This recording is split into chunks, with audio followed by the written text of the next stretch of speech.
you would take these buses, you'd stop at just a rest stop, and the bathroom would be troughs or holes on the floor, and you were just all kind of in a square. Right. You know what I mean? So you could see everyone. Right. People smoking cigs. Sure. That's the life. That's like taking a laxative on the toilet. I was just gonna say, cup of coffee as well. Why not? Right?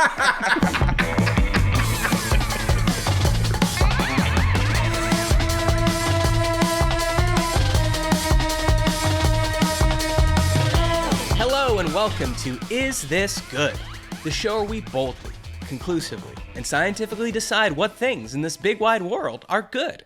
I'm Matt Austin, and with me, as always, is production powerhouse Jason Doyle. Hello. Hi JD, thanks for coming. And today's guest is versatile like a John boat, steady like a trawler, chill like a pontoon, and long like a longliner. But he's no fishing boat, baby. He's a man. From No Dunks, the best and oldest NBA pod on the planet, the Bill Dance of basketball, Trey Kerby. Trey, welcome back to Is This Good? Never been more thrilled than to be described as long. I'm long, baby. Long and chill. You do bring up a good point, because in the normal world, people just refer to tall people as tall, but in the NBA, they refer to them as long, and long is cooler than tall. You want to be long in the NBA because you can be, NBA height. If you're 6'3", you're a shorty, but you can still be long. I guess in civilian life, lanky is the adjective that people use. You know, if you can see your elbow bones sticking out, you're lanky, buddy. That's true. Lanky is the pejorative way to say long. You think it's an insult? Lanky? Sounds like somebody's never been called lanky before. Yeah, no fucking shit. I've never been called lanky. I've been called stout and solid and husky and compact, and I've never been called lanky. Lanky's okay. Lanky's fine. It's not as complimentary as slender, but I'll still take lanky over weirdly long arms. I think it would be the most pejorative way to go. But slender is just the nice way to say slight. Okay. You're right, man. They're all kind of... we don't talk enough about how long people's arms and legs are unless they are athletes. You know, we should be breaking down the length of a sleeve. You're like, oh, you got a 38.5-inch arm? Lanky. The body positivity movement has gone so far that we've lost the vocabulary to describe the human body. You know what I mean? We don't discuss these words enough, but they're important. And actually, Trey, let me ask you this question right off the top, because we're leading right into it here. This is from the Discord. If you want to join the Discord, patreon.com/isthisgood. But don't worry, I'll tell you again a bit later. Noazoid in the Discord asked, and Noazoid is a woman. I don't know if that's relevant to this, but just so you know. I booked a flight and got to choose a seat anywhere without an extra charge. I'm 5 feet tall, and I was going to book an exit row seat, but my tall friend shamed me into choosing a regular seat. Wow. What say you? I'm sure if I took it, I'd get seething looks from tall people. Even though my knees don't touch the seat in front of me, it's still nice not to have a seat right in my face. Should I have gotten the exit seat? So I put this question here in case it came up because you are, of course, our resident tall man. If this was the Daily Show in 2004, your Chiron would say, it would say something about tall in whatever the nomenclature they use that I'm blanking on right now. Chief Tall Correspondent. Yeah, something like that. The CTC. What do you think here? Okay. Given the situation, booking together with a friend who is taller, maybe influencing you, saying a tall person should get that exit row seat. I can understand that perspective, but in general, I'm never checking people's heights when I walk by the exit row. It is great to get it if you're a tall person, but it's a free-for-all out there. You want it if you're tall, but I don't blame somebody who is stout or solid for wanting to go for an exit row. It's better for everybody. It's obviously better for a tall person to get the extra leg room, but who doesn't want extra leg room? Nobody's saying, you know what? I'm just the average height person. I want my knees smashed. So I say go for it. That's true. Because I guess, let's say this was true and only tall people should get the exit row. What's the cutoff height? if you're 5'11" and below, you can't sit in the exit row? Because 5'11", you might not notice as much as a 5 foot tall person. You're probably going to notice that a 5 foot tall person, unless they have a very long torso, tiny feet. The feet are just kicking over the side, but the torso is banging up against the air vent. That'd be a crazy look, Toulouse-Lautrec mode. But I don't know. Obviously, men and women have different average heights. I'm sure average heights are different all around the world. So maybe it should be a sliding scale thing. You know, if you're flying to Paris as a woman, you can be a little bit shorter and still get in the exit row and not feel bad about it. I don't really have a problem, but I do want to ask you about this, Matt. I was flying home from Chicago this past weekend, or I was flying home actually to Chicago. This flight was on the way there. And I had intentionally booked an aisle seat or a window seat. I've switched to being a window guy because I like to lean against the fuselage to try and fall asleep.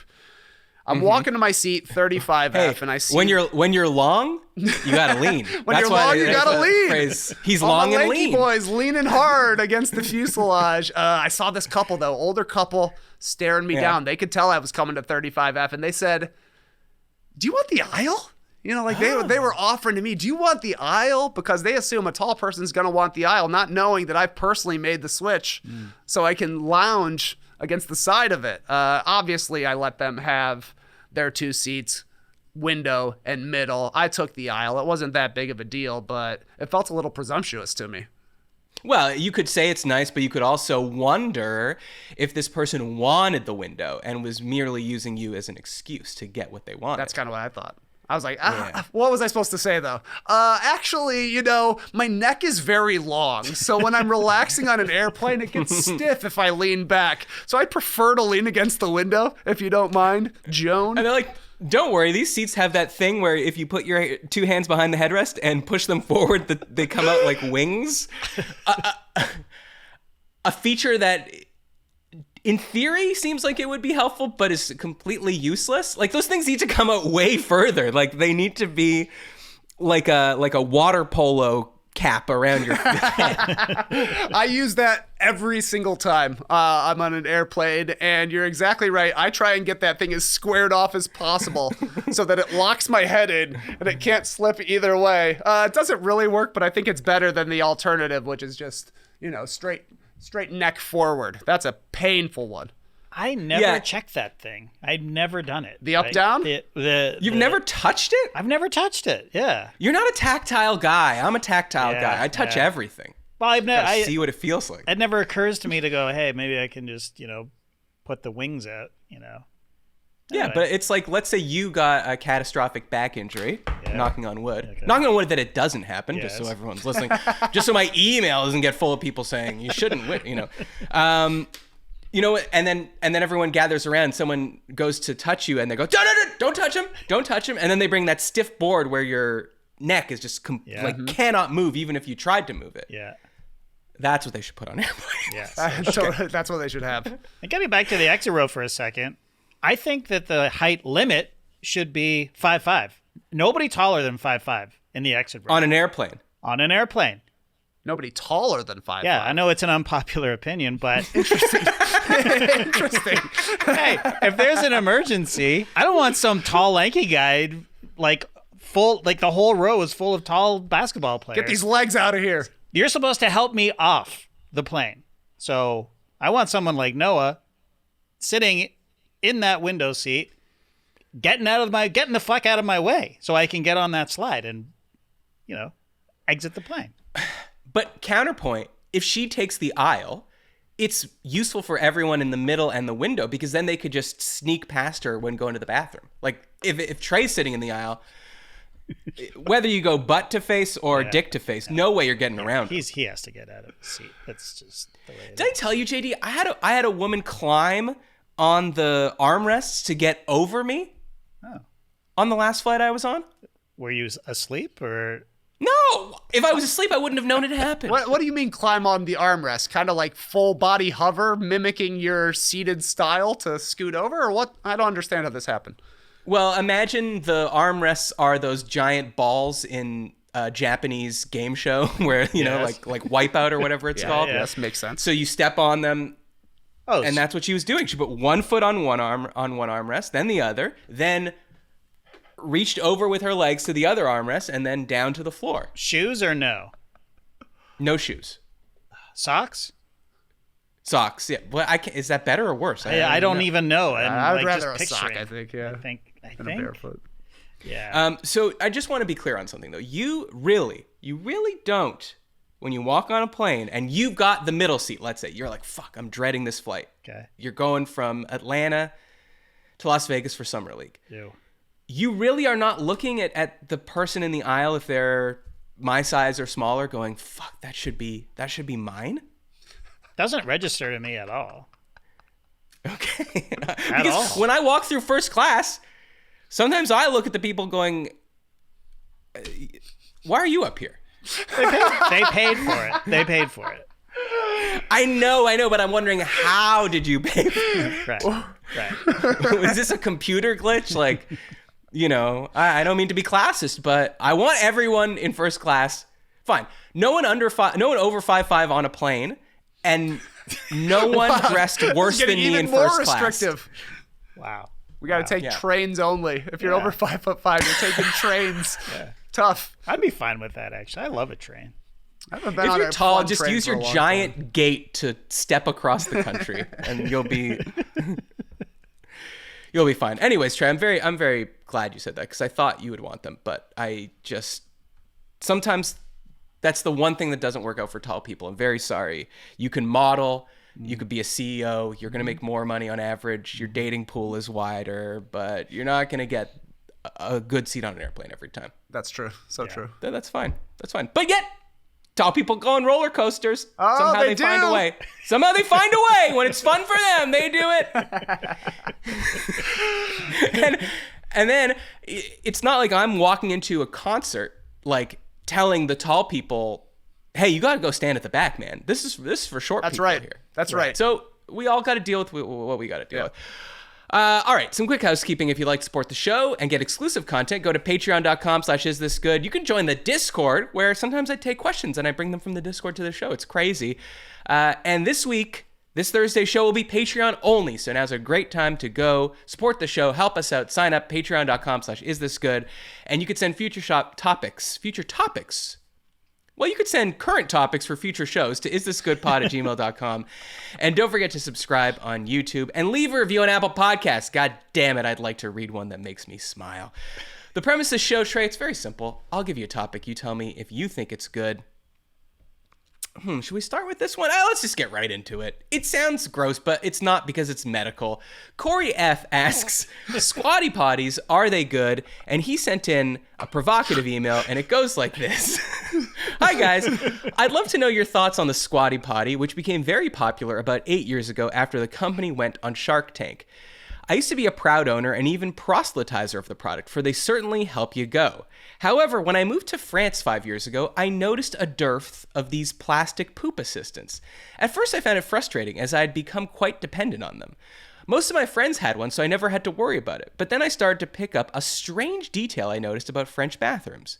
Nearly all of them have an empty wooden box or wine crate somewhere in or around the toilet. I realized that French people have been using these discreet wine crates turned leg lifters for generations. Beyond my qualms with their aesthetics, it feels like Squatty Potty was just smart enough to market a bathroom hack and make millions, right? Would they have even existed in 2024 without our viral TikToks? Why not just use a crate or anything 4 to 8 inches high? So what do you think of Squatty Potties? Are they good? All my best, Corey. What fascinates me about this topic, Trey, is just at some point, we as Westerners had to face the fact that we were going to the bathroom wrong. And that's just an insane thing to think. Like, if 15 years ago I said, you're pooping wrong, I mean, I would have been like, what other way is there to do it? I need to go. I'm sitting down. It comes out. And we're not even, and like, oh, am I doing the wiping wrong? You're like, no. It's not. That's not even the problem. You are, but Probably. I mean, I am, but I'm not like most people. Well, speak for It's yourself. just an insane thought that for a long time we were all doing it wrong. Hey, I've made it 40 years. No problems, buddy. As a lanky man, every time I'm on a potty, it's a squatty potty. In fact, the only person I've ever known to own one of these is you. No, I don't own one. I don't. That's You incorrect. used to? No, I never did. What I have is an Asian style tiny stool that you might sit on at like Okay. Pardon the pun. yeah, let's say you're let's say you're Anthony Bourdain on the streets of Hanoi eating a pho from a sort of hole in the wall type restaurant. You're sitting on one of these tiny stools. Actually, it's even smaller than that. It is. it's This not was plastic, a tiny it's stool wood. you had, but okay, it Yeah, may it's not have been a squatty potty brand foot raiser, but that's what it was there for. Yeah, you were Right. You were using it as the French use a wine crate. Yes. Yeah, but did you know about that? Did I know 'cause about this the is making French me wine crate? Yeah. It's making me see the No. world in a whole new way because I've seen so many bathrooms with wine crates in them, and I just thought it was an aesthetic choice. Just a place to keep your magazines. Yeah, or like a potted plant or something. Sure. Wait, so you're telling me if I go in somebody's bathroom, they've got a wine crate with a potted plant on it, I can take the plant off and pop my feet up and just let it cruise on out? I don't think so. Yeah, because the plant is a decoy. Because they don't want you. They're not. You're coming over for dinner. They're like, where are we going to put this wine crate? Right. I mean, we're going to bring it out to the living room, throw a bunch of records in there, so we think we, Ridiculous. that's what we use it for? No. So you got to put a decoy plant on it to make people think that you don't use it to poop. Right. Well, it would work on me because I bet you're right. I'd probably have seen this exact setup in a bathroom somewhere and just thought it was beautiful decorations. Great plant camouflage. In general, I think unnecessary. But, I'm sure the science out there proves that it's better to have they say your knees are supposed to be above your hips or something like that for proper angles. I wrote this down. It said squatting. This is medical. Squatting straightens out the rectum and lowers belly pressure, which can reduce straining. This can also prevent hemorrhoids. I mean, in Asia, when I was teaching English in China, this is how we pooped. But I never thought. This is how we put I it. never thought, let's bring this back. But you did bring it back. I would be the worst Marco Polo. I'd go all the way over there, see all the stuff, and then I'd come back, and they'd be like, what'd you bring? And I'd be like, nothing. I wanted to keep the ship light. I wanted to lower the cargo holds. I don't know. It's probably good. And honestly, I could be convinced if a wine crate shows up in my bathroom or a Squatty Potty branded Squatty Potty, then I'm sure I would start using it and I would change my tune completely. One of the first times I was on Is This Good? The question was wiping, sitting down, or standing up. I was an adamant sit down man. Yeah. And ever since then, I've been standing nonstop. It's ridiculous, man. Wow, you changed. What? You changed because of the show. This show literally changes my life. It's like now if somebody's like, would you mind picking me up at the airport? I have to say yes because I spent 15 minutes talking about how it's actually good to pick your friends up from the airport. And it completely changed my life going to the bent over mode of cleaning. That being said, I feel like turning something commonplace into a branded product is pretty common. Like I'm thinking of dude wipes, which are literally just wipes that anybody could buy, but they put them in a black package, called it dude wipes, and sold them to men. Brilliant stuff. You make a Squatty Potty out of plastic, give it a punny nickname like that, they're gonna be flying off the shelves. Right. Can I ask you something? You know the Dude Wipes guy, right? Yes, I know the dude. Is it one dude or is it a coven of dudes? There are several dudes. I believe two of the dudes appeared on Shark Tank once upon a time. I'm only familiar with Megan. Ryan Megan is one of the dudes. And if I'm not mistaken, he comes from a long line of porta potty salesmen. Not joking. Wow. So this is literally the family he's business. He's number one in the number two business. Exactly right. My question was going to be like, is he fabulously wealthy from Dude Wipes now? I don't think so. Oh, really? To me, I see them they're everywhere. They are definitely everywhere. Like, you see, like UFC fights, they'll be on the canvas or whatever. But I don't know how that translates to the pocketbook. Right. I think he's just a UFC fighters. They could squat forever. They don't need. They don't need a thing. I don't. I don't think I haven't told the story on this show at least, but when I was in China, there was one, I was living in a small town. There was a KFC. It was the one kind of like Western brand that was available in this town. And we would go to it sometimes when it was insanely hot because it was the only place that had air conditioning. And the other thing they had that no other place in this town had was a Western style toilet, like a sit down toilet classic, I guess you could go. Well, actually, it's not toilet. Toilet classic is no toilet. It's hole in the ground. Sorry to say. Classic. It's toilet classic. That was the original rebranded product. We used to just have a hole in the ground, and now we have a hole that's 1.5 feet above the ground. What if hole when you can sit? Exactly. What if hole but 3 feet higher than where hole is? People are like, that's fucking brilliant. All this to say is that people there were so committed to pooping in the correct way that when I would go into this bathroom, I would often see shoe prints on the toilet seat because people were getting up there and squatting. Huh. They said, I don't care how high this hole is. I'm getting above it. You'd still stand on it, though? I wouldn't. No, but I'm saying people. It feels like your feet would be very narrow. Yeah. A closed stance, if you will. I don't know what they were doing, but they found a way to do it. That's great flexibility. Because I also wonder, like, because this idea that I've read that the way that we parent children, like we throw them on the potty and then we like say, sit there until it happens. And then it happens and then we clap, like, good job. That encourages the association with going to the bathroom and sitting for a long period of time. And of course, when we were kids, we had reading. And now we have phones. All this to say, I'm wondering is, in countries where they just squat above a hole, I'm guessing they weren't really reading because it's not that comfortable. So are they using their phones? You know, I'm not expecting an answer from anyone. But these are the things. This is where my mind is going. Tough answer. I don't know. These are the tough questions. I don't know. I feel like you're not lingering. Yeah. I agree. Your thighs would be burning. I've seen guys, and this is you're saying, why were you looking at a man pooping? But you would take these buses, you'd stop at just a rest stop, and the bathroom would be hole, like troughs or holes on the floor, and you were just all kind of in a square. Right. You know what I mean? So you could see everyone. Right. People smoking cigs. Sure. That's the life.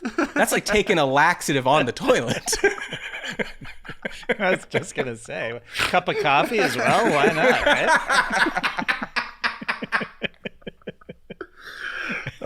So do you still have your Asian tiny stool? Sorry? Do you still have your Asian style tiny stool? Oh yeah. I mean, if I wasn't tethered to this microphone, I'd bring it. I'd bring him out. And if people said, "Do you have a squatty potty?" Would you try and get off on the technicality that I would say don't no. Actually have one? Yeah, I don't have Kleenex. I use Scotty's, so I don't have any Kleenex. Faking the funk, man. I can't believe you would deny your bathroom like that. We used to have... I mean, I would say I poop anatomically. That's all I would say. But sorry, JD, I interrupted you. That's fine. I was just going to say... Sure? Yeah. It's fine. I was just going to say... I have... when the kids were young, we had little step stools for them to get up to the sink, right? So I would just slide that over, pop my feet on that. But as soon as they got big enough, and those, the little step ladder went away, I stopped doing it. I'm just back to, sitting on the throne, Borat style. Look at me, king in the castle. King my castle. Yeah. Why? But see, I would be a bad explorer. You'd be a bad inventor. Yeah. Because in a sense, you're sitting on the toilet. You're like, things are not happening. You look over. You see the stool that they used to brush their teeth. Yeah. You reach out your toes and you drag it towards you. Yep. And you're like, fuck, this is so much better. Why didn't you invent the squatty potty? I know. Because I would have gone, the problem to me with the squatty potty is it molds to the form of the toilet. So it's always there. Right. And so every time someone walks into the bathroom, there's this like plastic piece of shit, no pun intended. It kind of declasses the place. It is tacky. I'll say it. It's tacky. Yeah, thank you. Yeah. It's not tacky. from a pooping perspective. It's from an aesthetic perspective. Mm-hmm. Like, how have they not made one that's retractable or something, like the Japanese, the Totos, Yeah. the fancy ones. Yeah. Can we not have a retractable ledge there? I mean, you can. You just have to pay. You have to. Well, but is anyone doing it? And have I invented that? No. Okay. The retractable squatty potty. Yes. Something that's you know what? Here's an idea. Just make it look like a wine crate and put a plant on it in this in the corner of your bathroom. Like the French. But have you ever been to a super rich person's house and gone to their kitchen and tried to find their garbage? You can't find it. Right? You're like, where's the Sometimes you can't microwave? even find the fridge. Where's the fucking fridge? Yeah. Hey, and not to spoilers, but we'll be talking about fridges later. That's when you're rich, the aesthetic is no one knows what this is. Right. Is this a cabinet or is this the fridge? You don't know till you open it. Mm-hmm. Same with the squatty potty. They can't be having a plastic thing in there. So we got to make them retractable. Toto, get on it. All right. You should go on Shark Tank. I hear they love products like this. Yeah. Yeah, I know. Dude wipes. What else could we pitch them? Dude squats. Well, the retractable. Dude, squat. Yeah. Squatty potties for dudes. Yeah. Dude bidets. It's like a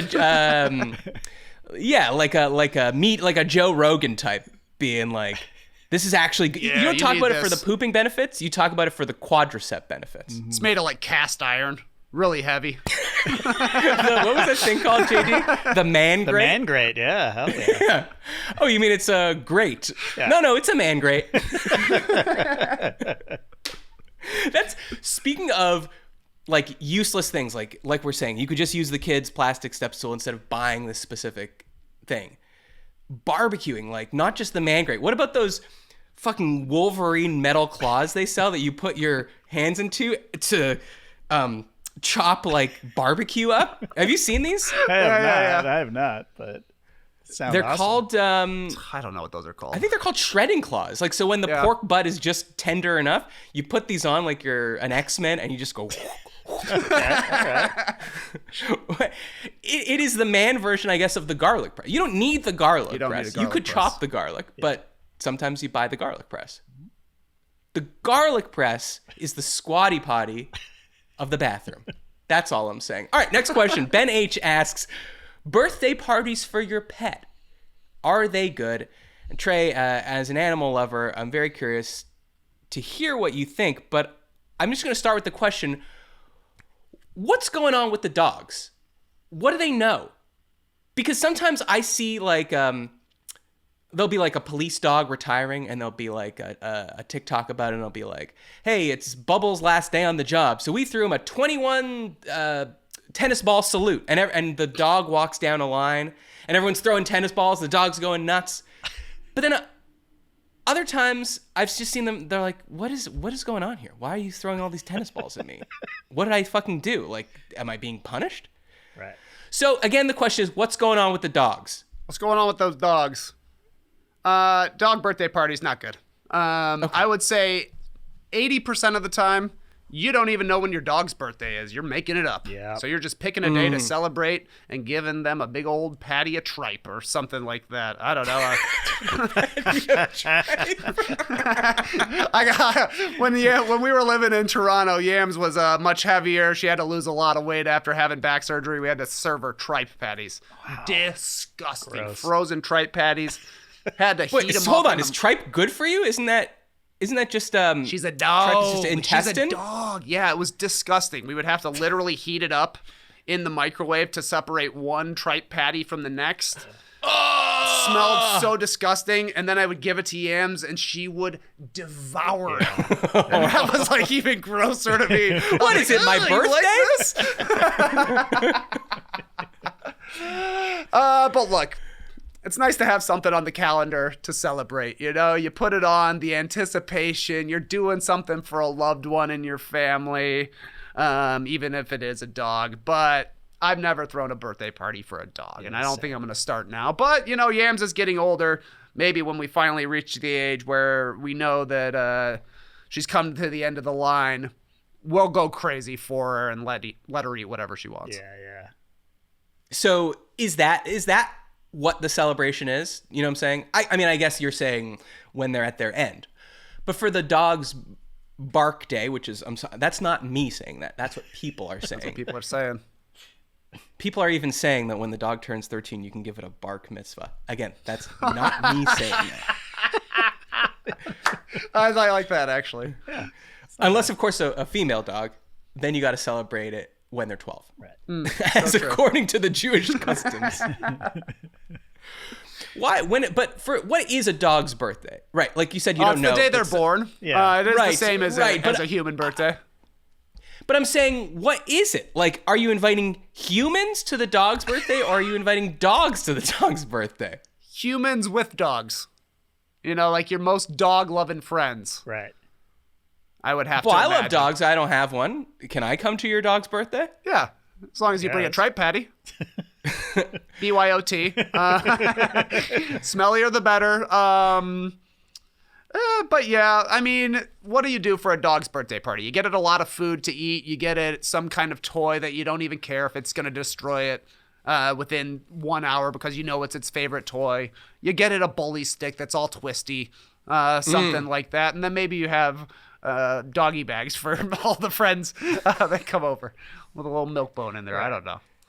So, do you think then the dog is like, well, not people, dogs are walking into your house, you're the dog, and you're like, fucking Noodles is here? You invited Noodles? You're not expecting to see your friends? No, you hate Noodles. Oh. But your owners don't know, like, you know what I'm saying? Yeah.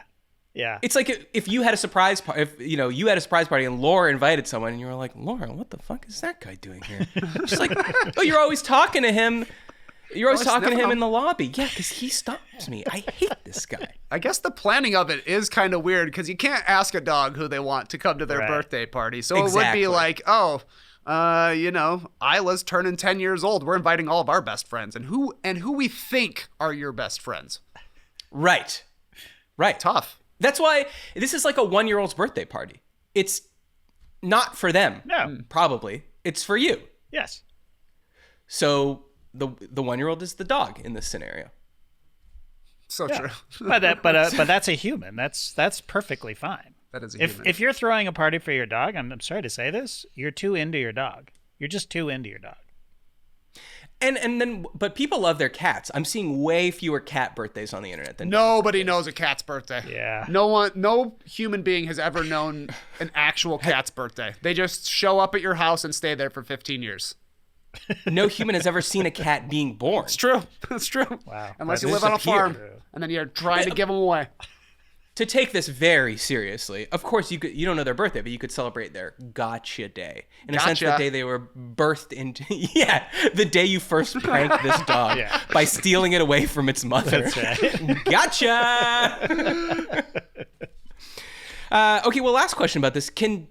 When I see on the internet a dog smiling, and they go, like a golden retriever especially, go, and their jowls come back, are they really smiling? No. Again, now I am looking for an answer on this one. Are they smiling because they're happy, or is they just moving their face in a weird way? I think both. Yeah, I think sometimes it's an inadvertent smile, but I like to imagine that a dog can intentionally smile. That's just something I like to believe, man. That's how I want to live. I think dogs can smile, and you can tell if a dog's happy, but not in the way that we smile. Like, not, Cheesing. Yeah. But Usually they they are. are just hot. Very true. So. No, that's panting, though. I'm talking no breathing out, just going from neutral to... Imagine I'm a golden retriever. I'm smiling now. Right. I've seen it happen before. Yeah. I would take a step back if a dog did that to me, because I feel like they'd be about to attack me. The baring of teeth. The baring of teeth. Like, back off, man. You don't want to see these. Yeah. But if you were a dog working construction, let's say, could you tell another dog, a female dog walking by, assuming that it's just as gender normative in the dog world, Okay. could you whistle at a dog and tell it to smile? Hey, cheer up, honey. Hey, honey, turn that frown upside down. I mean, yeah, I guess you could. You could. That's all I'm saying. All right. Now it's time for Helen Hunt's favorite segment. Is this as good as it gets?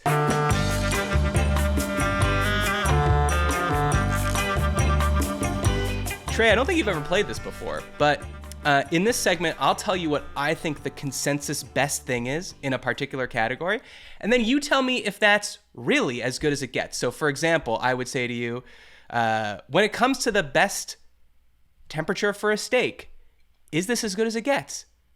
Medium rare. And you'd be like, no, I want it, whatever. Gotcha. So that's how this works. So first question here, and this is where the thing I told you that we're going to talk about comes in. When it comes to the best kitchen appliance, is this as good as it gets? The fridge. So I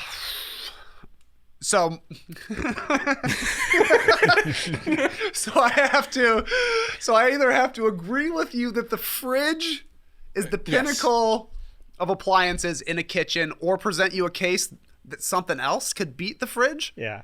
Maybe you think it's the stove. Oh man, Maybe you think it's the oven. Maybe you say, sure, the fridge is great and all, but we could just shop like the French day by day so nothing goes bad. Okay. Mm-hmm. And then we need the stove. Interesting. I'm a baker. I need the oven. I'm lazy. I think the microwave is the best. Someone saying, I don't need the fridge because all I do is takeout. So for me, the dishwasher is as good as it gets. You're not getting dishes from takeout. It doesn't make sense. It's a great point. Just getting those takeout containers. Running low on takeout containers. In that case, the garbage is the best. That's right. Garbage is Garbage is not an appliance. Not an appliance. Unless you have one of those crushers. Yeah. Which that's the very rich people with their retractable squatty potties. They're self-compacting trash cans. These people are living high on the hog. I do think the fridge is probably both the best kitchen appliance and the greatest leap we've made technologically wise from a safety standpoint for keeping food good longer. Like if you only you would rather only have a fridge versus only having a stove, because those are the top two to me. There's nothing else on Mount Rushmore in the kitchen world. It's just those two. And I think you would rather have a fridge because then you could just build a fire and cook meat over that if you wanted to. Cook your food over that if you wanted to. Where on the flip side, what are you going to do? Have a cooler? Fill it up with ice that you get from the gas station every day? From the Iceman. Wasn't there an Iceman, JD? There was back. Why do you always ask me these old-timey questions? Well, let me ask you this. Did you get milk delivered to you? No. When you were a kid? No, I'm not that old. My mother did. You were on the cusp. I was on the cusp of getting milk delivered. I was on to the cusp, yes. But we never did. Okay. Did you get the newspaper delivered? Yes, I delivered the newspaper as a child. Okay. Well, I did too. On we're a the bike? same age. Not on a bike. No, I had a cart. Okay. A big old cart and a bag. A lot of papers we had. Was this Toronto Star or? I delivered the Star and the Globe at one point. What the fuck? You were working for both teams? Double dipping. I started you with don't deliver Star. the Times and the Post if you're living in New York City, baby. Greatest city in the world. Well, I'm old enough that there was an afternoon edition of the Star. So I would do the Star after school, and the Globe was before school. But I don't think I ever did them both at the same time. Non-compete I clause. see. Yeah, It that's wasn't right. like they contracted it out to one company and you did both. No. Yeah. Okay, good. Why are we talking about this? Yes. I think you're 100% right, Trey. Yeah. Because I'm watching the new season of Alone right now. It's a great season. If anyone wants to get in, it's a great time to get in. The biggest problem they have, like, they're always trying to, like, kill a moose. Right. They kill a moose. Sometimes that's the worst thing that ever happens to them because they can't store the meat. Yeah. That's right. They know where to put it. The bears might get it. Bears. Yeah. So they can build a fire, but they can't build a fridge. Exactly. Exactly right. You can always find a So- way to cook your food, I think. Or there are foods, obviously, that you can eat raw. Whereas on the other side, if you're trying to find a way to keep things fresh for a long time, we all know everything spoils eventually, and it's going to go fast if they're getting really, really warm. Yeah. I mean, I guess then the counterpoint would be smoking, salting, Viking-style techniques. But Curing mode. let's be honest. The fridge is goated. It's as good as it Fridge gets. is goated. Absolutely. All right. When it comes to the best Batman villain. Okay, JD, I'm going to ask you about this one too, so don't get upset when I ask you about I'm fine it. with that. Yeah. Okay. Go ahead. Okay. When it comes to the best Batman villain, is this as good as it gets? The Joker. Interesting. My first inclination is that yes.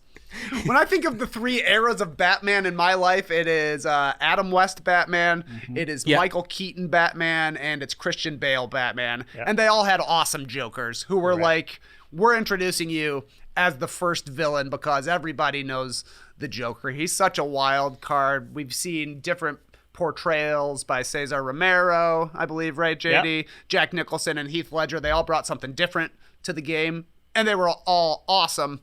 Is the Joker necessarily my favorite Batman villain?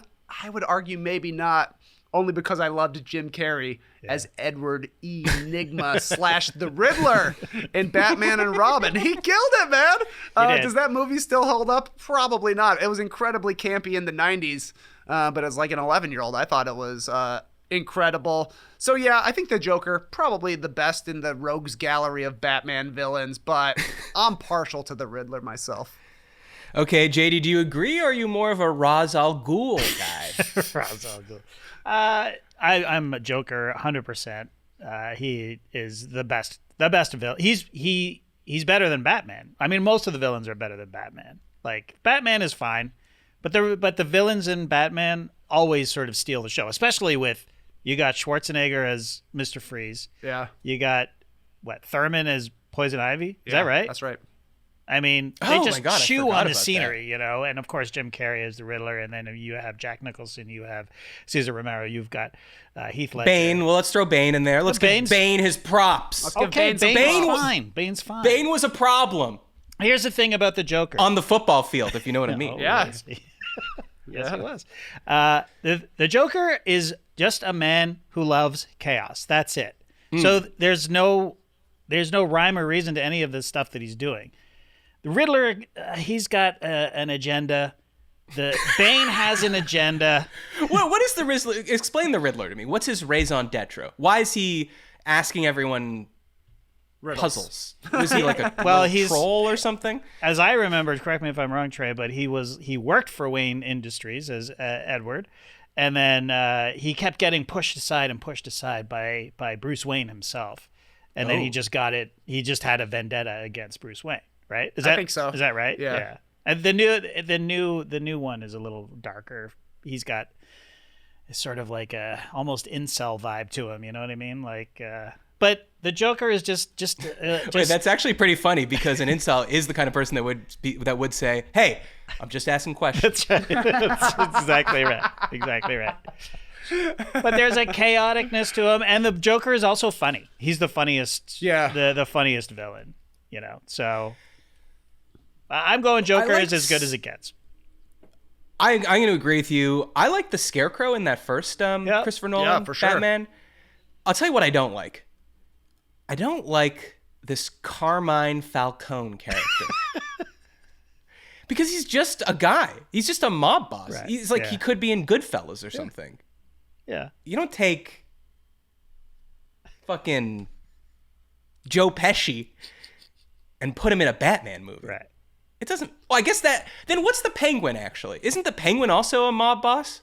I mean, he eventually runs for office, though. I think, right? Doesn't he become mayor of Gotham City? In Batman Returns, I think. Tim Burton ones. Yeah, I believe he does. Who would vote for fucking Danny DeVito? No offense, Danny DeVito.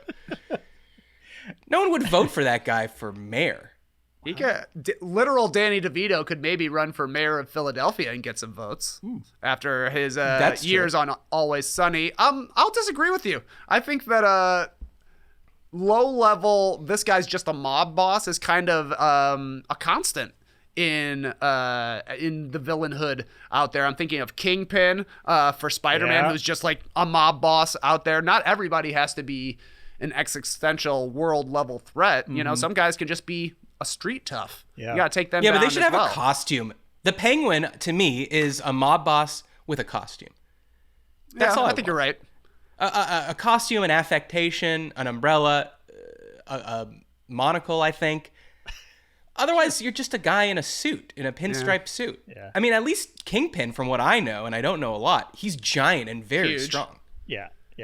He is strong, for sure. I think Carmine Falcone just sitting in the back of Satriali's, drinking an espresso. Like, it's not cool. Not an inspiring villain. He's a first act villain in a movie as opposed to a third act villain. How about this, JD? Is this as good as it gets Batman has the best villains of any superhero out there. Like the people he's going up against regularly. Yeah, that's a great question. Yeah, say I for would sure say yes. Yeah. There's 100%. no other, because like you got your Thanos, your what's the guy you Downey Jr.'s Doctor Doom, Victor Von Doom, Victor Von Doom, my given name. Well, he earned that doctorate, I'm sure, but Yeah. and then Spider-Man's got some good villains, like He's got some good ones. Octopussy and Dr. Ock and Sandman, that kind of stuff. and the Green Goblin. There's just so many great Batman ones. Like we didn't even get to Two-Face. Yeah, two cool you're right. Two-Faces, you know? Mm-hmm. Yeah, you're right. You're right. We Catwoman, she's a villain sometimes, I think. she's sort of she walks that line. Played both An sides. antagonist. Yep. All right, when it comes to the best souvenir that's not clothing, is this as good as it gets? The snow globe. No way. Yeah. Snow globe in 2024? Oh, it looks like we got a magnet man here. I'm a magnet man. You can put 500 magnets on your fridge, right? Yeah. You can get one at any time. You can find a location for it. Even if your fridge is crowded, you bring one home. It's fun to organize it and figure out a way to do it. Yeah. If you have an equivalent number of snow globes to magnets, you look like a crazy person from the 1970s. Like you look like an old grandma. Sorry, that's just too many snow globes you got there. Yeah. It's up there with like thimble or spoon or it's and I would even say it's tackier than both of those old standbys. But yeah, I'm with you, Trey. Magnet all the way. I like a patch. Back in my backpacking days, you throw a patch on your backpack or even a sticker to throw on the back of your car. But I think a magnet is the way to go. Yeah, I agree. I'm in on stickers as well. Like we do a lot of camping. We try to get a sticker for our luggage topper, slap it on so it looks like George Bailey's steamer trunk from It's a Wonderful Life. Like that's just a cool look that you don't see anymore. But man, collectible spoons. They had a moment. I knew people who collected spoons. Like, well, hold on, I gotta find a spoon. I'm like, what? We just and those people definitely got milk delivered. I'll tell you that. Exactly. We were recently bequeathed a set of collectible spoons. Like, we got from what? Like, what are they? Countries or? I know we got a Niagara Falls one. Stuff like that. Just like random tourist places. They got a spoon there. So what's the move? Do you put them into regular rotation, or did you put them somewhere? No. You got to save them for cocaine. They showed up on our kitchen table one day. I looked at them, and they're somewhere in our house now. I'm sure they'll show up again. Yeah, okay, fine. I mean, the funny thing is and I got this, I think, from Skeets and Nora, that now when Jill and I go on vacation, we buy a magnet of the place that we went and throw it on the fridge because I forget everything. Sometimes I'll need to she's like, oh, well, when did we go here? And I'll have to look at the fridge because they're in chronological order. Ah. But I do think any collection of any souvenir is a weird red flag, like a shot glass. Oh yeah, shot glass. Hold on, we haven't discussed one thing. Can we get any love for the commemorative mug? Oh, I like a mug. I do like a mug. You drink because you use it every day. You could use it every day. Yeah. Okay. Yeah. And the snow globe, it has to be from a cold place, I'm realizing now. Do they have sand globes? Maybe. Question. I guess Does they have to Dubai have have a something sandstorm? equivalent. Yeah. But then that sandstorm is always bad, whereas a light flurries are charming. What you want to see on Christmas morning. So I don't think so. But the hilarious thing about Skeets and Nora is that they collect magnets, but I don't think Skeets would put them on it. I don't think they put them on the fridge, do they? They did at one point. We're not here to discuss their personal habits, but they did at one point. Then they got too many magnets, or Nora decided that aesthetically she didn't want them on the fridge, so now they've built a magnet board. Like imagine a frame for a canvas, but the canvas is metal. So then they just put them there. It's cool. It's a great idea, but my move would be put it on the fridge, but I'm tacky that way. I have a squatty. Ours are on the fridge. Hey, can you see it? Can you see that? Well, Those are all magnets, baby. I can see it. How do they work? No idea. All right, Trey, I got two more for you here. When it comes to the best farm animal, is this as good as it gets? Cow. Nah. What? No. Cow got milk and meat. Yeah. got it all, baby. Yeah, that's true. They have great products. Yeah. For us humans. Yeah. But I'm going goat. The goat is the goat. Just always been partial to the goat. I think it's cool. I think it makes a hilarious thing. There's rumors that goats can eat tin cans if they wanted. They'll eat anything. Here, Rumor? Who started that rumor? Bugs I've never Bunny? seen it, man. I've never seen it, but apparently they can eat anything out there.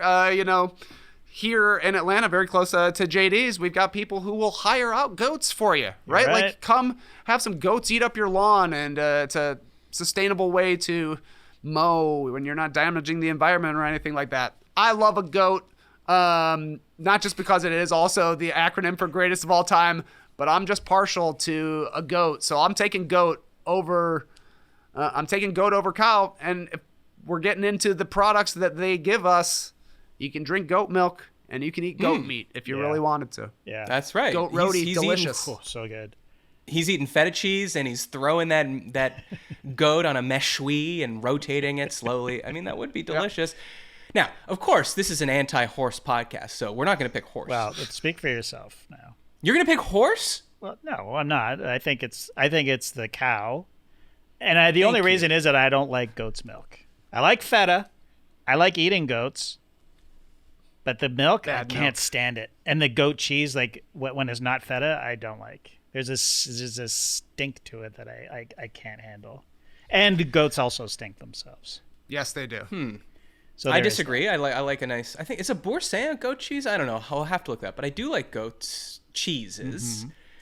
Now, some people are gonna say, no one's mentioned the pig, the other white meat, bacon. See, the problem with the pig is it's way too cute. So Man, pig is good though. it's so good to eat. I think cows are kind of cute. I think so too, but I would kill a cow to eat. Pigs are smarter, though. Pigs I are would do it. smarter, I they're would do it. cuter, and yeah. But Okay. yeah, I mean, that's no the love- big no four love though. for the chicken. Cow. Oh wait, chicken. Yeah, chicken. Probably Chicken is actually, eggs. probably chicken tops goat if you're making a top four. farm Okay, give me your animals. Rushmore. Give me your Rushmore. Cow, yeah, yeah. pig. I think Yeah. chicken has got to be on there. yeah. Yeah. Horse. I guess it's probably horse. Horse is what is your, pardon the pun, workhorse of the farm, right? You can ride a Yeah. horse. It can help you plow the fields, that kind of thing. I mean, not that you would in this modern day, but yeah, horse. What about okay, what if you were from the point of view of a pioneer, right? You got to have animals. Do you not want a sheep for clothing? To shear it for clothing? Great. I didn't even think of the sheep. Yeah, well, we're asking hard questions here. Yeah, sheep has got to be on there. Okay, I'm going sheep, horse. From a pioneer perspective, Pioneer perspective, sheep, horse, cow, and chicken. I think that's right. I think that's great. All right, moving on. Last one for you here, Trey. When it comes to pet names for your wife, is this as good as it gets? Babe. Now, I'll just say right now, I think it's Babe. And I'll throw some other ones at you. I mean, I don't know. I mean, I guess you could say what yours is. But again, this isn't what mine is, even though it is Babe. Oh. This is just what I think this is as good as it gets. Angel. Bleh. Boo or Bae. That's just Babe. Yeah, But- I but mean, it's gonna be dated. It's the It's gonna be modern dated. day. It's the modern day, babe. Okay. Well, I would say Pookie is the modern day Babe. Pookie. Pookie. People are saying Pookie. Pookie's late '90s, early 2000s to me. Yeah. Okay, then you get into the ones where it's like, I'm gonna get some hate for this, but I don't like calling a woman queen or princess. I find that a little obsequious, and I just don't like that. I don't like putting people on pedestals. I don't want to be called king. Nope. Sexy Same. mama? I don't think so. And then you got like kitten, or just a simple love. Love yeah. might be in pole position here, but what do you think? Is I would Babe as good as say it gets? Babe is as good as it gets. Anybody can use it. Yeah! Flows off really easily. The only contender to the throne for me would probably be Honey. Yeah. You hear honey, Ooh, honey. a lot, Yeah. but I prefer Babe. As for me, what do I call Laura? Probably girl. What's up, girl? Okay. Is that not very extravagant. Right. Yeah. Does she have a name for you or just Trey? Trey. Yeah, that's. I'm thinking I calling Jill Babe. Jill's not calling me shit. She's not. She's not calling it. She's not returning the babe. Wow. I've never heard her say babe. Wow. What did she call you? Matthew? She doesn't even say Matt. She just starts talking. Sir? I already know you're listening. Yeah, I don't know. JD, what about you? I'm trying to think, like, does Laura ever call me Big Dog? I wish. Wow. Only when you're wearing the Big t-shirt. Dog, how was work?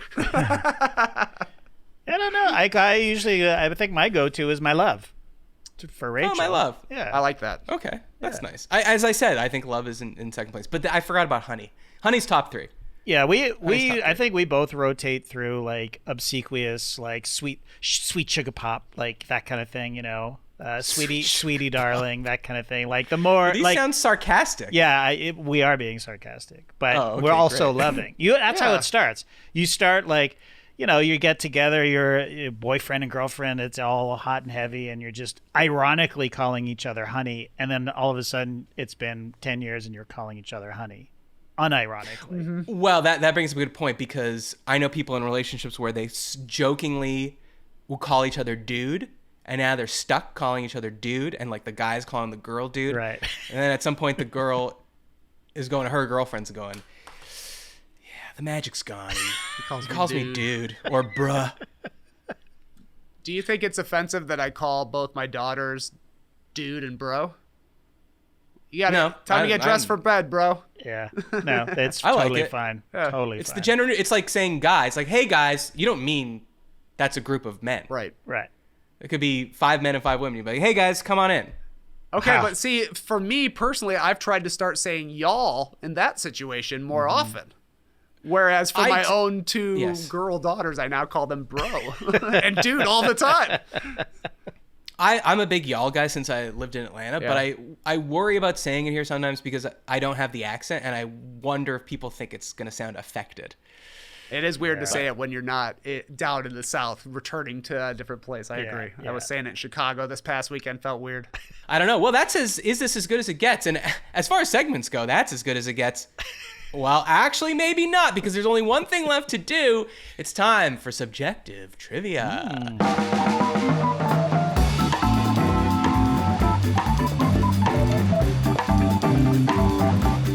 So subjective trivia, it's just like regular trivia, except only I know the answer. But today, once again, Trey, big honor for you. This one is objective. There is a right answer here, because you and I are both obsessed with a Twitter account called Actual Names. That's at Actual Names 1 on Twitter. They have just over 100,000 followers, and here's all the Twitter account does.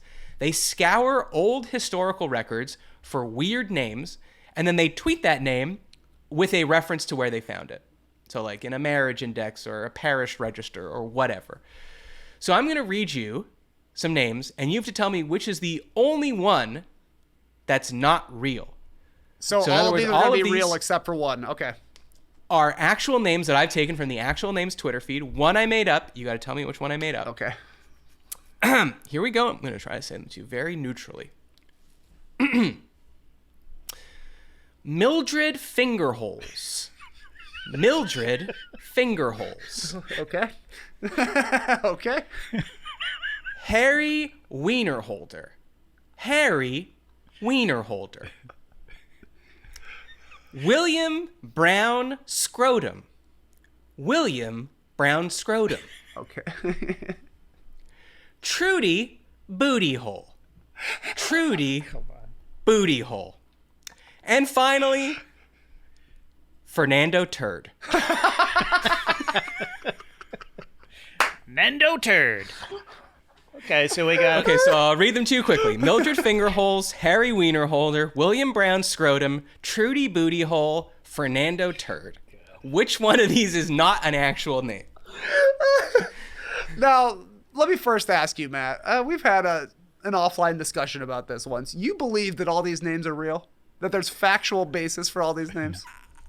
I mean, like, I copied in the whole tweet, so like I'm not going to tell you which ones, but some of them it says like Minnesota Marriage Index. I mean, I suppose they could be making that up, but there are a lot of places where you had to register your name, and as time passes, like words change and people sure. didn't realize how funny they were at the time.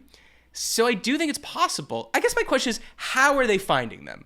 Like the Minnesota Marriage Index, are they going in there and what are they like? They're just reading the whole thing? Just put a FOIA request in for like booty scrotum. hole to see if anything pops up. Anything pops up? Oh, nice. We got one. I don't know. They do provide documentation a lot of times, but it would be so easy to just slip in fake ones. Sure. Because nobody's running the sources through LexisNexis to figure out if these are true. But at the end of the day, it doesn't matter because it gives you a smile and that's all you Gives want. you a great smile. As for your question, the first thing that I think of is you had two that were like, name something hole. And that seems unusual to me that there would be a finger holes and a Trudy booty hole. Oh, okay, true. One is plural, but yes. You know what I'm saying? Like, interesting. Right. That being said, I went to a swim meet earlier this year, and there was a kid on one of the teams that the girls were swimming against literally named Harry Holes. Holz. I took a photo of the scoreboard because I was like, I got to remember this forever. I gotta remember this. Matt is going to love this. I got to submit this to, I should submit it to actual names. Yeah. That's got to be passed down generation. Yes, he's got to be from Harold generation. Holes the third or something like that. I would have to imagine. Poor child. My father was Harry, thank you. I mean, I'm leaning towards Trudy Booty Holes fake. Because, like you're saying, names and words, change meanings over the course of time. But booty hole to me is not a Booty word hole, that would booty be used to around mean 100 years treasure. ago. Yeah, it used to be treasure. That's true. Yeah. JD did used agreeing to with be Trey? treasure.